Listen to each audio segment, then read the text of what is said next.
Cole, méthode des vitesses initiales. On considère la réaction de substitution de l'iodoéthane par les ions hydroxyde d'équation C2H5I aqueux plus HO- aqueux donne C2H5OH aqueux plus I- aqueux. On a obtenu à l'instant initial et à 298 Kelvin les résultats suivants. Pour l'expérience 1, une concentration initiale en C2H5I égale à 1,0 10 puissance moins 3 mol par litre. Une concentration initiale en ion hydroxyde égale à 1,0 10 puissance moins 3 mol par litre.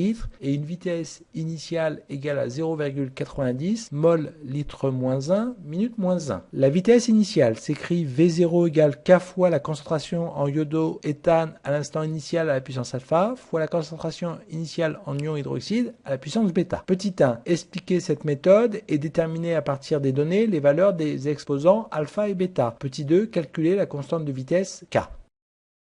Petit 1. La méthode des vitesses initiales permet de déterminer l'ordre initial partiel par rapport à un réactif, mais ne permet pas de savoir si cet ordre sera conservé par la suite. Entre l'expérience 1 et l'expérience 2, C2H5I à l'instant initial reste constante, alors que HO- à l'instant initial est multiplié par 5. Puisque c'est HO- initial qui change, on trouvera l'ordre de réaction par rapport à HO- en faisant le rapport entre les vitesses initiales 2 et 1. V02 sur V01, après calcul, est égal à 5 puissance bêta. Donc si on calcule le rapport des vitesses initiales avec les valeurs du tableau, on obtient V02 sur V01 est égal à 4,5 10 puissance moins 7 sur 0,9 10 puissance moins 7 est égal à 5. Soit bêta égale 1, l'ordre de réaction par rapport à H au- est égal à 1.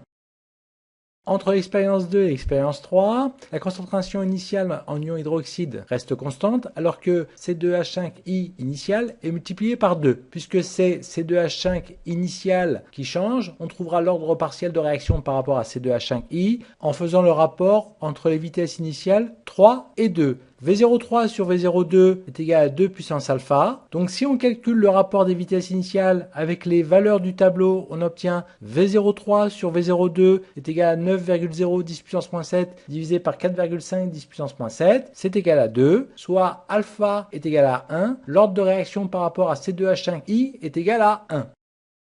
Petit 2. L'ordre global de la réaction est donc alpha plus bêta égale 1 plus 1 est égal à 2. Lorsqu'on connaît l'ordre partiel de réaction de chacun des réactifs, il devient possible de calculer la constante de vitesse K.